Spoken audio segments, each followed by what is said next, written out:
Hello everybody, Gaming Guru here, and I'm back with another video. This time I'm doing something a little bit different, but what it is I decided that I would start a new world, and everything about it would be like a normal world, except I'm on creative. However, except I'm the only one on creative, and I have done a bit of work, and I decided that I'd show you what has come of this world.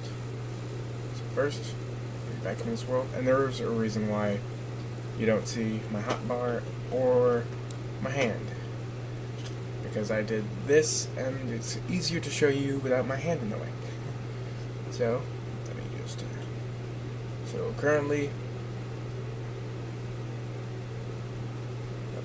currently this is the map.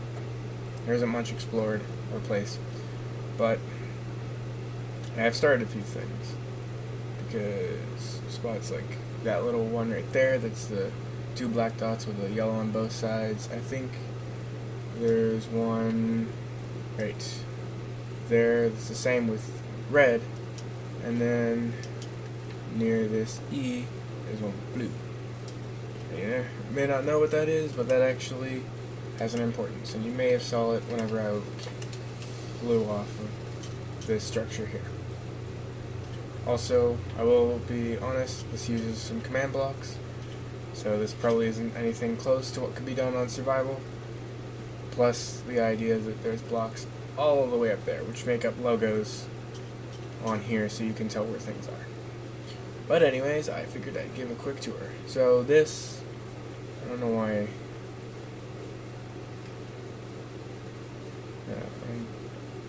hold up. No, that's, oh wait, maybe if I change it. Yeah, this is, it's not important, but it's something I wanted to change. Okay, so now it's all the same on 4.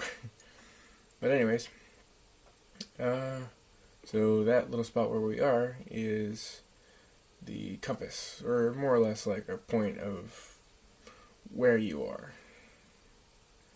So if we head north, which would be this way now, you have this nice looking bridge. And I did actually decorate it on the bottom half in case someone were to decide to use the water instead of the actual bridge itself. And these don't have anything above them. That way, if, or not if, but whenever I go to set it back to daylight cycle, these will become illuminated in the night. But immediately north from the bridge is this lovely little, I guess, bank kind of thing. So you come in here, and these use the lantern that was added recently, which actually emit light, which is nice. But it says, take an unnamed shulker box, like all of these, and name it after your username. So for me, it would be the Black Dragon 201. Now, this will act as your mailbox in case someone wants to give you something, so in case this, you should come back often if you have mail. This would be like, because I eventually plan to try and make this so that it's a world for multiplayer, and I currently have a mailbox too. But what's nice is, whenever you start, you are immediately given items. So, it's not all bad. And then, obviously, these right here. These would be mine for whenever I'd go back on survival. And I thought you'd need a silk touch to pick up a shulker box. No, you just need to mine it. Well, I've been mistaken before. So that was those 3. I'm gonna go back to the map. And do I want to head south or west? That's all. Think I will head west first. So if we come over here, I have set up a little shop. And what's cool about these is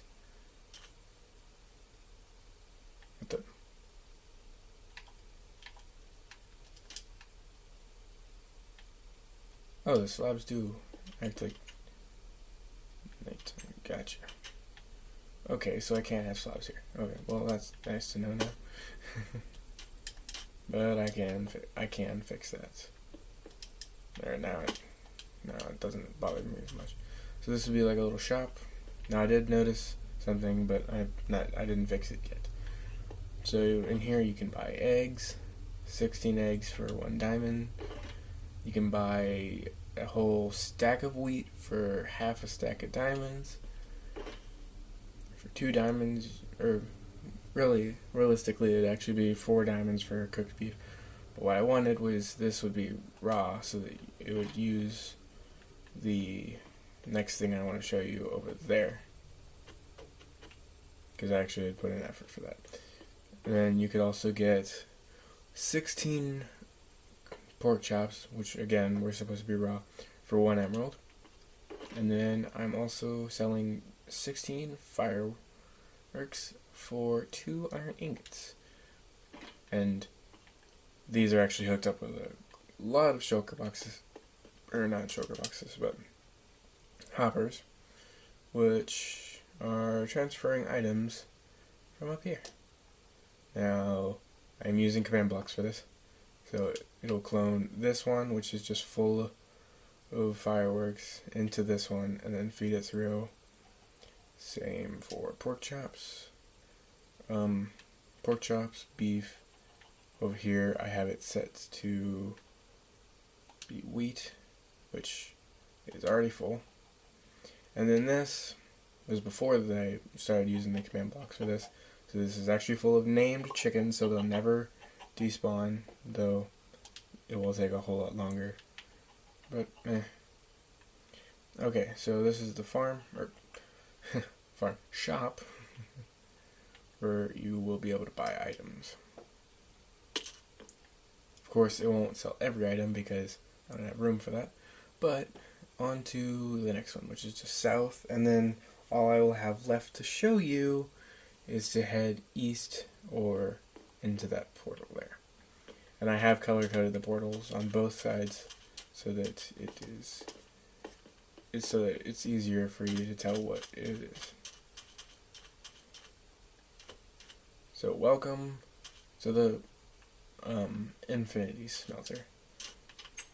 So come in here, and you can use these to transfer items, but anyways, the way this is going to be set up is any items in here that you want to smelt, it'll use. Well, good thing I came in here just now. Managed to go without noticing that.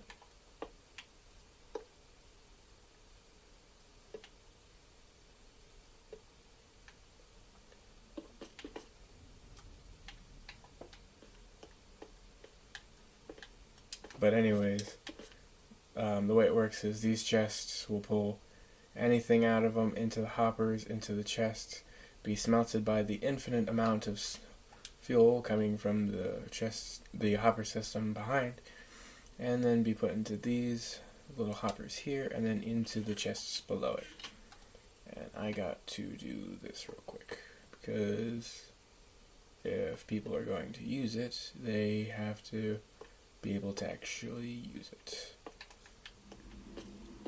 And I guess I could probably show you how it works real quick so that you know that I'm not just making things up. What's something that can be smelted?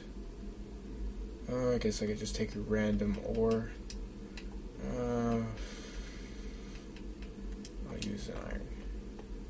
So, now it doesn't like smelt faster than any other, but it does smelt everything for you.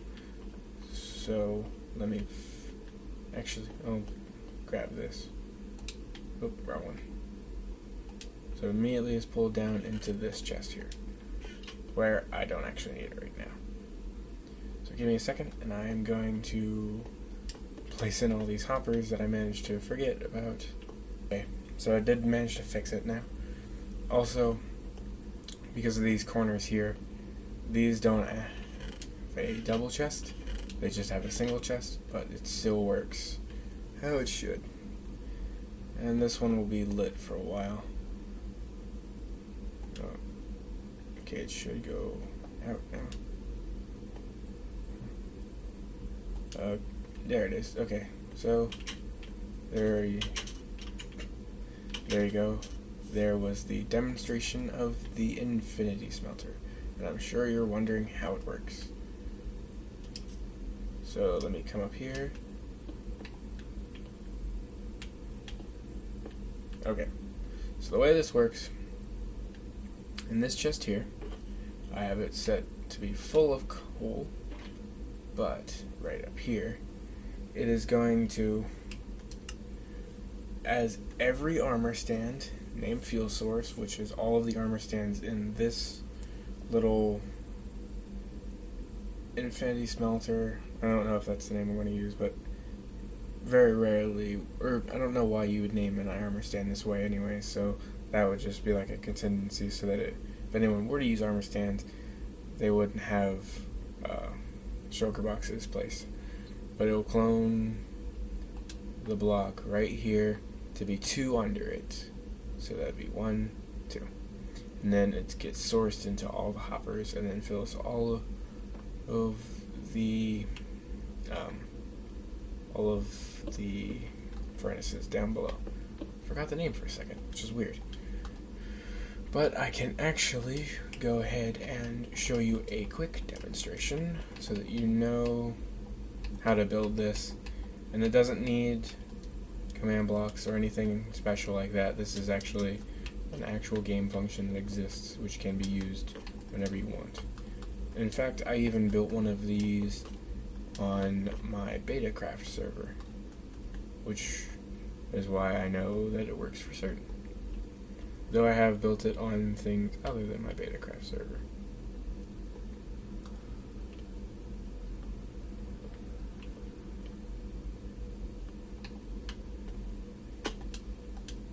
Okay, so now just grab a thing of coal and a random block which can be smelted down into something else. I don't want to do iron because I did that last example.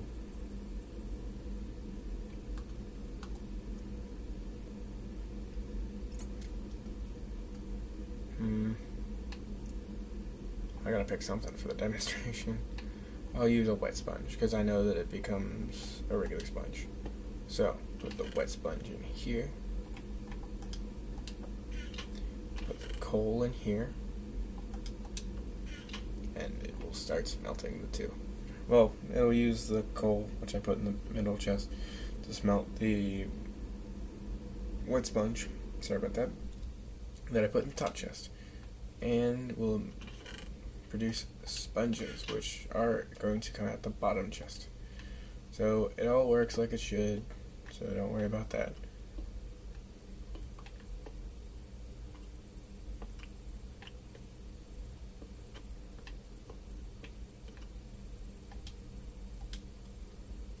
Okay, so now to show you the nether portal.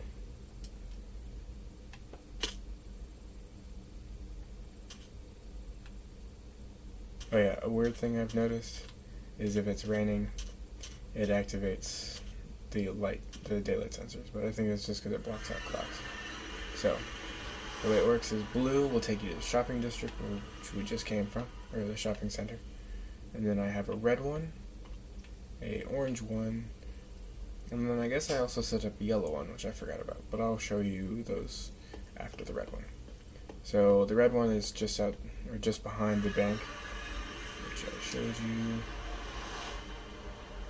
because there's the bank, and there's the portal.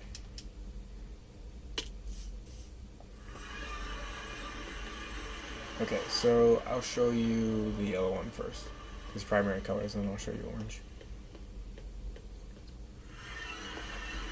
Okay, so all of these just say Nether Hub, but the way this works is it just takes you to a random mine, which, because I turned the brightness down on my screen so that you guys can see it properly, it's really hard for me to see it. And then over here I just have mines too, which is just another section of mines, which I did not take the liberty of lighting up, so it is also really dark in here. And it does matter which way you're facing, I just didn't decide to care, and I was kind of just squaring this out some. So, one more. Nope, one more. Like that. Nope, managed to do one more. Yeah, okay. And that's all that exists on this world. Though I will say that there is a minor glitch with this world that I have not figured out.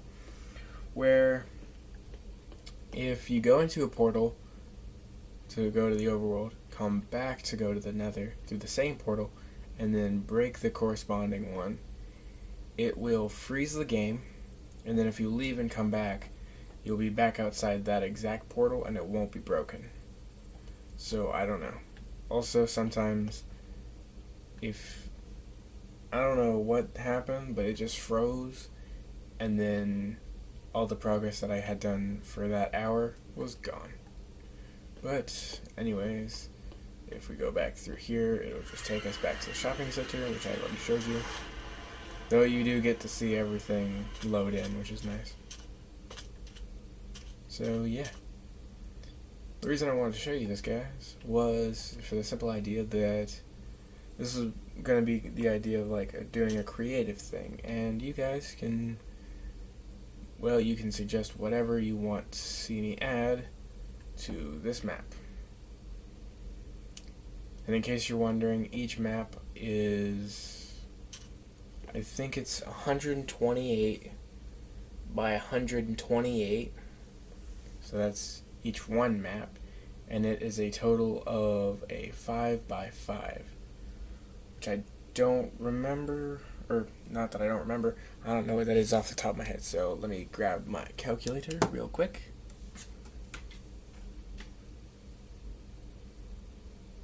I'm going to real quick see what that would be. Give me 1 second. So it's 128 times 5.